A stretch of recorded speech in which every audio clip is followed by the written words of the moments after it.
Station Ghanpur MLA Kadiyam Srihari వివరణపై మాజీ MLA doctor Tatikonda Rajaiah విమర్శలు గుప్పించారు. కడియం శ్రీహరి చరిత్రహీనుడిలా తన అఫిడవిట్ ఇచ్చారని నిలదీశారు. నీతిమాలిన సమాధానంతో సభ్య సమాజం సిగ్గుపడేలా తన ప్రవర్తన బయటపెట్టాడన్నారు. ఏ ముఖం పెట్టుకుని ఘనపురం నియోజకవర్గంలో ప్రజలను కలుస్తావంటూ మండిపడ్డారు.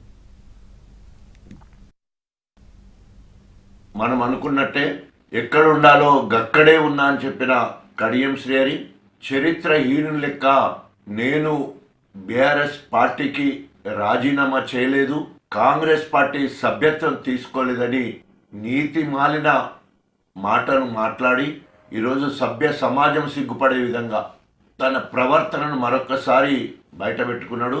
గణపురం నియోజకవర్గ ప్రజలకు నువ్వు ఏ ముఖం చూయించుకుంటావు? బీఆర్ఎస్ ఎమ్మెల్యేగా గణపురం నియోజకవర్గానికి చేసిన కీడును, బీఆర్ఎస్ శ్రేణుల కష్టంతో గెలిచి వాళ్ళని నట్టేట ముంచిన తీరును క్షమాపణలు చెప్పి బీఆర్ఎస్ శ్రేణుల దగ్గరికి వస్తావా? లేదా నమ్మి నానబోస్తే పుచ్చి బుర్రలైనట్టు గత సంవత్సరం కాలం నుండి నేను కాంగ్రెస్ అభివృద్ధి కోసం పోయినని చెప్పేసి వారందరికీ మాయమాటలు చెప్పి మరి నీవు చేసిన అనేక అబద్ధాలను నిజం చేసేటట్టు కాంగ్రెస్ కార్యకర్త నాయకుల దగ్గరికి వెళ్తావా? స్పీకర్ నోటీసులకు ఎమ్మెల్యే కడియం శ్రీహరి లిఖితపూర్వకంగా వివరణ ఇచ్చారు. తాను కాంగ్రెస్ పార్టీలో చేరలేదన్నారు. తాను పార్టీ మారనంటూ చేస్తున్న ప్రచారం తప్పన్నారు. తాను బీఆర్ఎస్ సభ్యత్వం రద్దు చేసుకోలేదని, కాంగ్రెస్లో చేరతానని ఎక్కడా చెప్పలేదని అన్నారు కడియం.